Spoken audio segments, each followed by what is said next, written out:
मैं हाथ जोड़ के ये विनती करता हूँ, जितने भी भारत में गोरखाली फौज है वो सब भारत छोड़ के नेपाल आए। जो अपने को मारता है वो अपना नहीं होता, वो दुश्मन होता है। और हमारे दुश्मन हमारे अंदर ही बैठा हुआ है। हम भारतीयों को गाली क्यों करें? नेपालियों को खींचो, नेपाल को भारत बनाओ। अरे भाई, ये तुम्हारा दीवा सपना है, कभी पूरा नहीं होगा। और ये तुम्हारी जंगल की रुवाई है, ये कभी पूरा नहीं होगा। और मोदी, तुमको तो मैं खुल्ला च्यालेन्ज करता हूँ, एउटा जनावरलाई तपाईँ मासुको चोइटो देखाउनु, एउटा कुकुरलाई, अनि त्यस पछाडि अर्को कुकुरलाई त्यो दिनु, तो पहिला देखाएको कुकुर तपाईँलाई झम्टिन आउँछ क्या।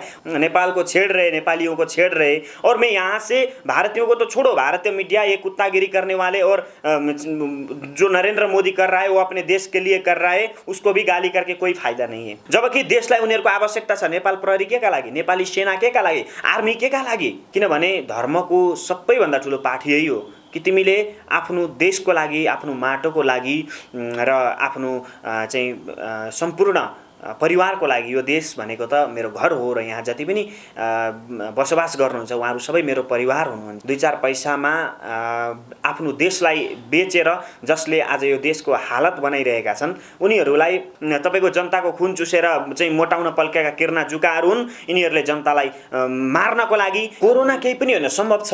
यदि नेपाली जनताले चाह्यो भने भोलि हाम्रो सीमालाई, हाम्रो जमिनलाई हाम्रो भागमा पार्न सक्छ। नेपाली जनतामा त्यो तागत छ। You are watching latest Nepal. गुरु नमस्कार। नमस्कार दर्शकबिन, तपाईले स्क्रिनमा देखिसक्नु भएको छ चिर परिचित अनुहार धर्मगुरु पुष्कर खतिवडा हुनुहुन्छ। उहाँ देशको विषयमा अनि त्यसपछि समग्र जनताको विषयमा चिन्तन गर्नुहुन्छ। त्यही विषयवस्तुलाई लिएर बोल्ने पनि गर्नु भएको छ, यहाँले अवश्य पनि देख्नु भएको छ। र गुरु, अब आज चाहिँ अलिकति देश दुखिरहेको छ, हामी सम्पूर्ण नेपाली, देशभक्ति नेपालीहरूको मन पनि दुखेको छ। यो लकडाउनको समयमा गुरुहरूको दैनिकी चाहिँ कस्तो हुन्छ बताइदिनुहोस् न। गुरुहरूको मध्येमा म मेरै हजुर भन्छु। मेरो चाहिँ सर्वप्रथम त जतिजना यो भिडियो हेर्दै हुनुहुन्छ उहाँहरूलाई धेरै धेरै धन्यवाद भन्न चाहन्छु। र यो लकडाउनको राम्रोसँगले पालना गरेर आफू स्वस्थ रहनुहोला, साथै परिवारलाई, समाजलाई पनि स्वस्थ राख्न मद्दत गर्नुहोला भन्न चाहन्छु। अब मेरो चाहिँ दैनिकी भनेको बिहानै म 4 बजी उठेर नुहाइधुवाइ गरेर मेरो सन्ध्या आरती जप गरिसके पछाडि, ध्यान गरिसके पछाडि भनेको मेरो आफ्नै साधनाका कुराहरू, सङ्गीतका कुराहरू भए अन्य कुराहरू हुन्छन्। र त्यस्तै गरेर चाहिँ एकछिन बिहान हिन्डुल गर्ने, शरीरलाई स्फूर्ति राख्नको लागि हिन्डुल गर्ने, एक्सर्साइजहरू गर्ने गर्छु। र त्यसपछि 7-8 बजीतिर केही चाहिँ ब्रेकफास्ट गरिसके पछाडि अनि यस्तै छ। अब आफ्नो अध्ययन, स्वाध्ययनहरू अनि यसो चाहिँ नि नेपालमा भइरहेका घटनाहरूको विषयमा म 8 बजीभन्दा पछाडि न्युजहरू यसो अलिअलि हेर्ने गर्छु। त्यसपछि चाहिँ नि दिनभरिको काम त पढ्ने, बस्ने अथवा चाहिँ केही समय यसो सामाजिक सञ्जालहरू पनि युज गर्ने गरेको छु। र त्यस्तै गरेर साँझ परिसके पछाडि भनेको त्यही हो, आफ्नो स्वाध्ययन, ध्यान, जप त्यस्तै हुन्छ। त्यसरी नै बितिरहेको छ मेरो चाहिँ। देशको बारेमा बहुतै चिन्तन गर्नुहुन्छ यहाँले। केही समय अगाडि चाहिँ यो सीमा विवादको विषयमा पनि बोल्नु भएको थियो है। यहाँले हिन्दीबाटै मोदीलाई चाहिँ केही कुराहरू भन्नु पनि भएको थियो, त्यो खुब रुचाइयो पनि। यहाँले हिन्दीमै भन्नुभएको थियो। र धर्मगुरुहरू चाहिँ यसरी बोल्नुपर्ने अवस्था साँच्चीकै आएको हो, यो रहर हो कि बाध्यता हो पुष्कर खतिवडा? जबसम्म आफ्नो मेरो देश नै रहँदैन तबसम्म मेरो धर्मको कुनै औचित्य छैन। म त्यति बेला धर्मगुरु बन्छु अथवा म त्यति बेला धार्मिक बन्छु जति बेला मेरो मनमा, मेरो आत्मामा आफ्नो राष्ट्रप्रतिको राष्ट्रभाव, राष्ट्रप्रेम उम्रिन थाल्छ अथवा उम्रिएको हुन्छ। राष्ट्रभक्तिले जब म ओतप्रोत हुन्छु तब मात्र म एउटा चाहिँ गुरु कहलाउँछु। किनभने धर्मको सबैभन्दा ठुलो पाठ यही हो कि तिमीले आफ्नो देशको लागि, आफ्नो माटोको लागि र आफ्नो चाहिँ सम्पूर्ण परिवारको लागि, यो देश भनेको त मेरो घर हो र यहाँ जति पनि बसोबास गर्नुहुन्छ उहाँहरू सबै मेरो परिवार हुनुहुन्छ, उहाँहरू सबै मेरो आफन्त हुनुहुन्छ। त्यो कारणले गर्दा मैले मेरो आफन्तको पक्षमा, मैले मेरो परिवारको पक्षमा, परिवारको रक्षाका लागि मैले नै बोल्नुपर्छ अथवा मैले नै केही गर्नुपर्छ भन्ने धारणा मेरो। र र यो सीमा विवादको कुरामा आज अब हजुरले देखिरहनु भएको छ तपाईको चाहिँ नि बाटोमा आगोको मुस्लो बोकेर हैन मसाल जुलुस गरिरहेका छन् अनि अनेक तरहका चाहिँ नि आन्दोलन गरिरहेका छन् 5-7 जना निक्लिएर बाटोमा कराइरहेका छन् काला पानी हाम्रो हो फिर्ता देऊ भनेर कराइरहेको छन् यो चाहिँ तपाईको चाहिँ नि जनतालाई भुल्याउने मेलो मात्रै भयो हेर्नुस् यसबाट न त कुनै निकास नै निक्लिन्छ न त यसलाई सरकार पक्षले ध्यान नै दिन्छ लगेर पुलिसले जेलमा हाल्दिन्छ भोलिपल्टदेखि उनीहरू आफ्नो ठाउँमा जे छ जस्तो छ गुजारा चलाएर बस्छन् त्यो कारणले गर्दाखेरि धर्मगुरु भन्ने बित्तिकै धर्मको लागि लड्ने हो आफ्नो स्वधर्मको लागि लड्ने हो र मेरो सबैभन्दा ठुलो धर्म भनेको मेरो माटो हो सबैभन्दा ठुलो धर्म भनेको मेरो देश हो र यदि मेरो देश नै रहेन भने मेरो धर्म र अधर्मको कुरै आउँदैन यहाँ मान्छे त्यति बेला धार्मिक बन्छ जति बेला उसले आफ्नो राष्ट्रको रक्षा गर्न सक्छ अथवा आफ्नो स्वाधीनताको रक्षा गर्न सक्छ पराधीन भएर अरूको नोकरी गरेर चाकरी गरेर चाहिँ नि 2-4 पैसामा आफ्नो देशलाई बेचेर जसले आज यो देशको हालत बनाइरहेका छन् उनीहरूलाई खबरदारी गर्ने काम मात्रै हामीले नगरिरहौं अब चाहिँ हामीले एउटा यस्तो कार्य गरौं जुन कार्यले गर्दाखेरि हामीलाई भारतले हाम्रो जमिन फिर्ता दियोस् त्यसको लागि सम्पूर्ण युवाहरू जाग्न जरुरी छ के त्यसमा युवा भन्नाले चाहिँ नि पुरुष मात्र होइन अथवा महिला मात्र होइन यहाँ सबैजनाले हरेक घरबाट एक जना निस्किएर चाहिँ सडकमा आउन हैन हरेक स्कुलमा विद्यार्थीहरूलाई चाहिँ नि यदि उनीहरुलाई राष्ट्रभक्ति सिकाइन्छ भने हरेक स्कुलबाट विद्यार्थीहरूलाई सडकमा निकालौं न हैन हरेक चाहिँ नि घरबाट एक जना महिला पुरुष बाहिर निक्लिएर आउँ हैन आफ्नो सन्तानलाई देशभक्तिको चाहिँ मैले चाहिँ मेरो पिता पुर्खाले पनि मेरो देशको लागि केही गरेको छ भन्ने एउटा आफ्नो सन्तानको लागि गौरवको विषय हामी बनाउँ न भन्ने मेरो धारणा हो र म सबैजनालाई आग्रह गर्न चाहन्छु यहाँबाट जतिले यो भिडियो हेर्दै हुनुहुन्छ र चाहिँ मन पराइरहनु भएको छ अथवा मान्छेको आफ्नो चाहिँ इच्छा अनुसार आफ्नो मत हुन्छ आफ्नो विचार हुन्छ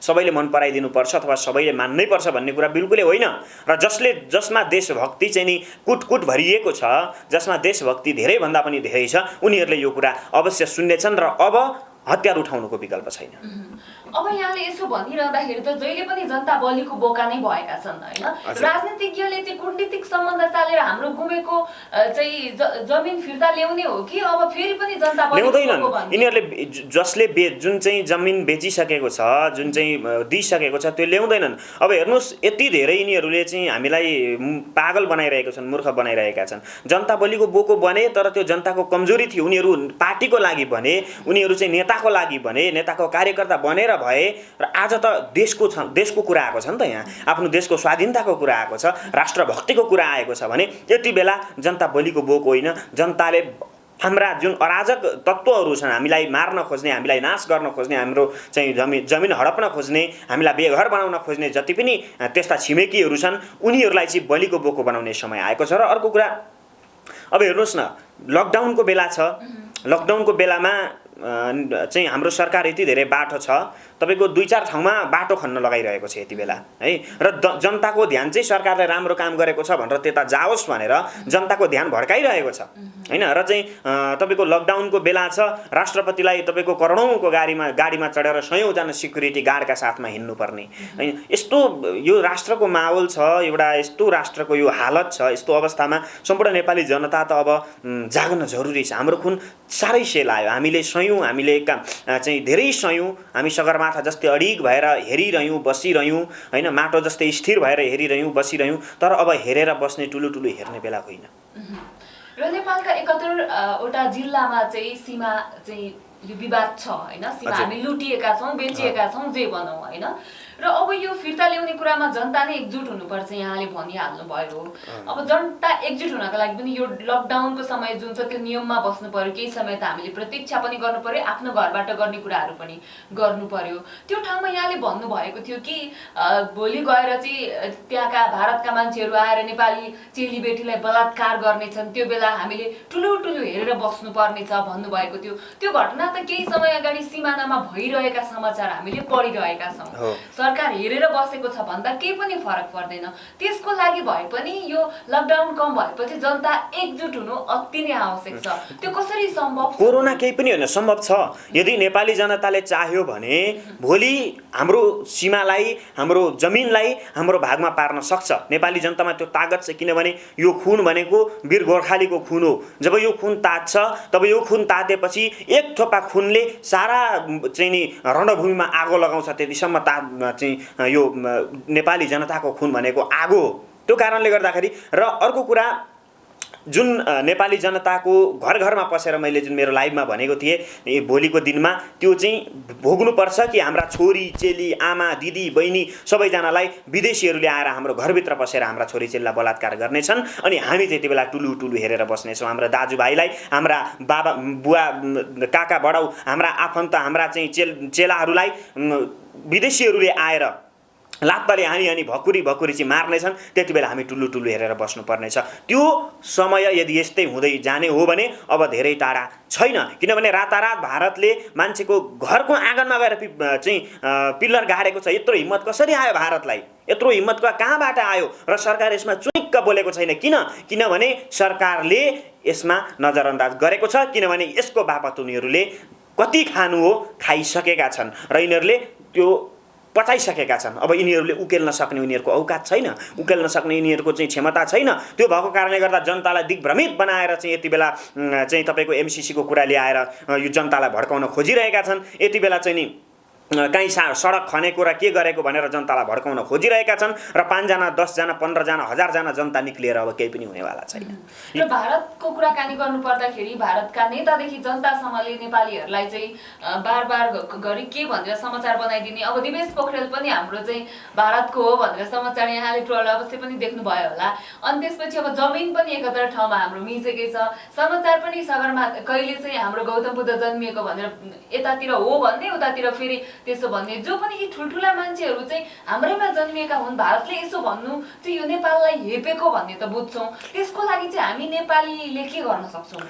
पहिलो कुरो त यदि म बलियो छु भने हेर्नुस्, बाघलाई कसैले पनि शिकार गर्न सक्दैन नि, अथवा शेरलाई शिकार गर्न कोही पनि जाँदैन। हरिणलाई शिकार गर्न जान्छ, मृगलाई शिकार गर्न जान्छ। अरू सामान्य जसलाई हामी चाहिँ मार्न सक्छौँ अथवा जसलाई हामी मिच्न सक्छौँ त्यसकै शिकार हामीले गर्ने हो। यदि हामी शेर बन्निने हो भने, यदि हामी त्यो तागत राख्ने हो, हामी भारतसँग लड्न सक्ने साहस राख्ने हो र यदि चाहिँ हामी उनीहरूसँग नपछि नहट्ने हो, हाम्रो शासक पनि त्यस्तै भइदिने हो। र सबै कुरा शासक केही पनि होइनन्। त्यो एउटा शासकले केही पनि गर्दैन। यिनीहरू त तपाईँको जनताको खुन चुसेर चाहिँ मोटाउन पल्केका किर्ना जुकाहरू हुन्। यिनीहरूले जनतालाई मार्नको लागि, यिनीहरूले जनतालाई चाहिँ सक्नको लागि, जसलाई आफ्नो मातृभूमिको माया छैन उसलाई जनताको माया के हुन्छ? जसले आफ्नो माटो बेच्दैछ भने त्यसलाई जनताको माया के हुन्छ? हिजो पनि मान्छे मारेर आएको हुन्, भोलि पनि यिनीहरू मान्छे मार्न पछि हट्दैनन्। किनभने यिनीहरूको इतिहास नै खुनले रङ्गिएको छ, खुनले पोतिएको छ। हरेक रगतले निम्त्याएको चाहिँ परिवर्तन राम्रै हुन्छ भन्ने छैन। जुन रगत आज नेपालीको यो जमिनमा हैन आज चाहिँ थोपा थोपा बगेर चाहिँ समुद्र भएर आज यो जुन सत्ता खडा भएको छ, यो सत्ता चाहिँ गलत कामको लागि खडा भएको थियो। हिजो पनि यिनीहरूले पैसा कमाउनकै लागि आन्दोलन गरे, पैसा कमाउनकै लागि गरिब निमुखाहरूलाई साथमा लिएर चाहिँ गरिब निमुखाको ज्यान गयो। तर यिनीहरू बाँचे। किन बाँचे भने यिनीहरूले जहिले गरिब दुखीलाई, जो चाहिँ अनपढ छन्, अज्ञानी छन्, उनीहरूलाई बलिको बाख्रा बनाए। पनि हिंसाले उदाएको शक्ति हिंसामा नै अन्त्य हुन्छ, यसलाई हामी यसरी बुझ्न सक्छौँ। र के हाम्रा देशका नेताहरूले विदेशी जुन सीमा क्षेत्रहरूसँग भयो, जुन भारतसँग भयो, जुन विभिन्न देशहरूसँग जस्तो खालको कूटनीतिक सम्बन्ध राख्नुपर्ने त्यो राख्न नसक्नुमा चाहिँ धर्म, संस्कृति, संस्कार नै नभएर हो त गुरु? यदि धर्म भनेको हेर्नुहोस् एउटै अर्थमा सत्य हो। जहाँ सत्य छैन त्यहाँ धर्म छैन, जहाँ सत्य छ त्यहाँ धर्मको कुनै कामै छैन। अथवा यिनीहरूमा धर्म भन्ने कुरा त कुरै नगर्नुहोस्। धर्म भनेको के हो यिनीहरूलाई थाहा पनि छैन, सत्य भनेको के हो यिनीहरूलाई थाहा छैन। किनभने यिनीहरू त खुनको इतिहासमा रुमल लिएर आएका, चाहिँ यिनीहरूको चाहिँ झुटको चाहिँ संसारमा यिनीहरू बाँच्ने बानी भएका होइन। 20 लाख 25 लाखको 20,000 25,000को यिनीहरूले पानी खानुपर्ने, यिनीहरूको त कुरै नगरौँ। र धर्म संस्कारको कुरामा त संस्कार यिनीहरूलाई त संस्कारको कुरै नगरौँ। यी त मान्छे नै होइनन् पहिलो कुरो।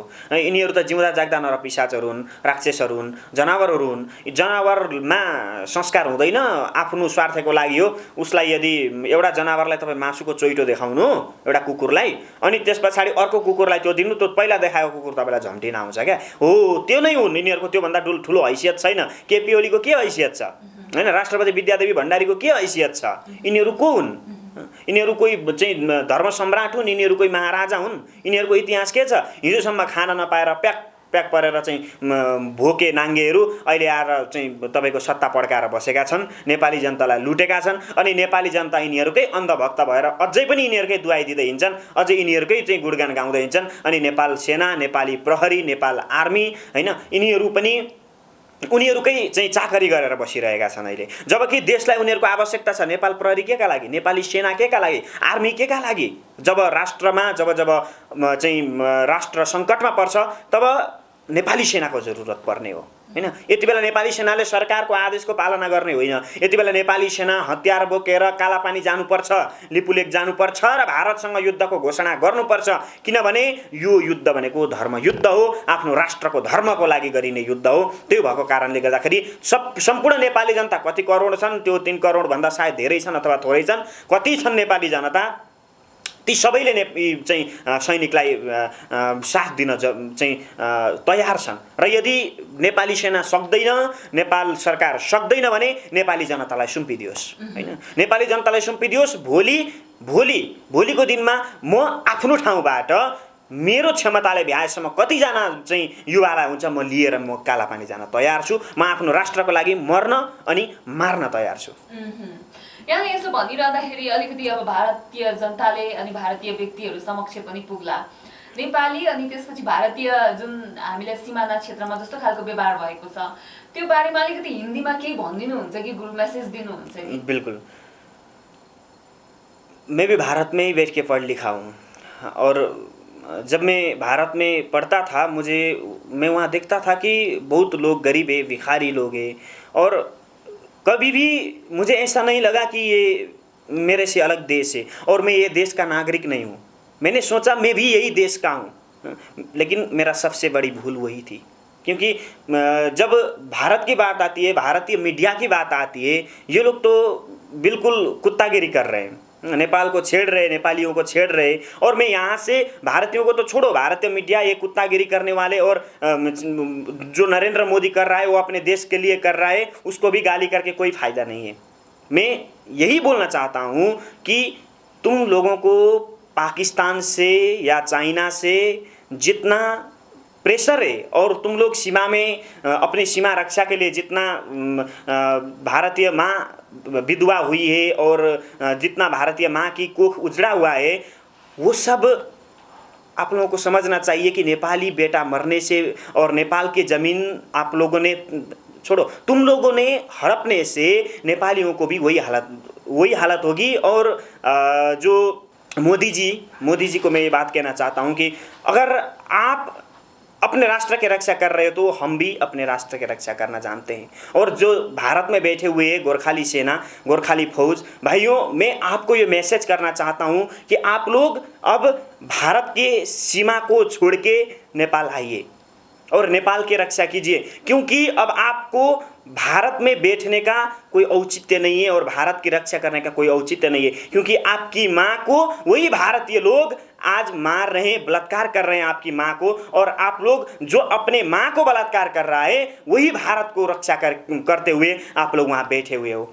मैं हाथ जोड़ के ये विनती करता हूँ, जितने भी भारत में गोरखाली फौज है वो सब भारत छोड़ के नेपाल आए और नेपाल की सेना, नेपाल की जो सीमाना है वहाँ पे आके आप लोग बैठ जाएं। मैं यही आप लोगों से विनम्रतापूर्वक अनुरोध करना चाहता हूँ। और भारतीय मीडिया ये कुत्तागिरी छोड़ दो, तुम लोग में इतना थोड़ा भी इंसानियत है ना, तो काला पानी और लिपुलेख और जो भारत के जो राजनीतिक विश्लेषक लोग हैं, जो नेता लोग हैं, तुम लोगों ने तो क्या खाना खाते हो या तुम लोग टट्टी खाते हो, मुझे पता नहीं है तुम लोग क्या खाते हो। और इतना नेपाल को काला पानी हमारी है, लिपुलेख हमारी है बोलते रहे हो, तुम लोग को शर्म नहीं आती? नंगा घूमो तुम लोग में शर्म धर्म नाम की कोई चीज़ ही नहीं है। तुम लोग हिंदुस्तान कहते हो ना अपने राष्ट्र को, लेकिन तुम लोगों की हिंदुस्तान हिंदू कैसा होना चाहिए? हिंदू दूसरों को दमन नहीं करता, दूसरों को मारता नहीं, दूसरों को हक नहीं छीनता, लेकिन तुम लोग छीन रहे हो, तुम लोग दूसरों को मार रहे हो, दूसरों का सीमाना में जाके कब्जा कर रहे हो, इसलिए तुम लोग हिंदू नहीं हो। और भारत हिंदू राष्ट्र नहीं है, हिंदुस्तान नहीं है, भारत एकदम सा क्रिश्चियनिटी है और मोदी हिंदू नहीं है, मोदी क्रिश्चियन है। ये बात मैं आप लोग सब लोगों को कहना चाहता हूँ। मोदी क्रिश्चियन है, मोदी क्रिश्चियन का दलाल है, और मोदी तुमको मैं यहाँ से ये बात कहना चाहता हूं कि अगर तुम लोगों में हिम्मत है तो नेपालियों को छू के दिखाओ और नेपालियों को थोड़ा सा भी टच करके दिखाओ। और जो नेपाली जो शासक है, नेपाली शासक की बात छोड़ो, हम लोग इनको नहीं मानते, ये चोर है, ये दलाल है, इनको हम नहीं मानते। केपी ओली ये कोई हम कुछ नहीं मानते इन लोगों को। ये तो चोर है, दलाल है, ये लोग तो देश को लूटने के लिए बैठे हुए हैं, मारने के लिए, नेपाली को मारने के लिए बैठे हुए हैं। और जो अपने को मारता है वो अपना नहीं होता, वो दुश्मन होता है। और हमारे दुश्मन हमारे अंदर ही बैठा हुआ है। हम भारतीयों को गाली क्यों करें? हम भारतीयों को क्यों जवाब दे? क्योंकि हमारे दुश्मन तो हमारे बीच में है, हमारे अंदर है, और हमारे पीठ पीछे हमको वार कर रहा है, मार रहा है। और तुम लोग इसी मौके का फायदा उठा के हम लोगों को दमन कर रहे हो, हम लोगों को मार रहे हो, हम लोगों को विनाश करने के लिए सोच रहे हो। इसलिए मैं कहता हूं कि भारत में जितने भी भारतीय हैं वो लोग कभी दूसरों को बुरा नहीं सोचते। जितने भी सच्चा भारतीय लोग हैं ना, वो लोग कहते हैं कि अपने राष्ट्र में रहो, अपने सीमा में रहो, दूसरों को तकलीफ मत दो। लेकिन जो भारतीय नहीं है और जो शोषक है और जो सामंती प्रवृत्ति के, वो लोग यही सोचते हैं कि नेपालियों को खींचो, नेपाल को भारत बनाओ। अरे भाई, ये तुम्हारा दीवा सपना है, कभी पूरा नहीं होगा। और ये तुम्हारी जंगल की रुआई है, ये कभी पूरा नहीं होगा। और मोदी, तुमको तो मैं खुला चैलेंज करता हूँ, अगर एक बार हमको सीमा में आने का मौका मिले ना, तो याद रखना तुम लोगों का खैर नहीं और तुम लोग अपने देश छोड़ के भाग जाओगे। ये मेरा तुम लोगों के लिए खुला चेतावनी है। धन्यवाद यहाँको महत्त्वपूर्ण विचार अनि कुराकानीको लागि। हस्, धन्यवाद।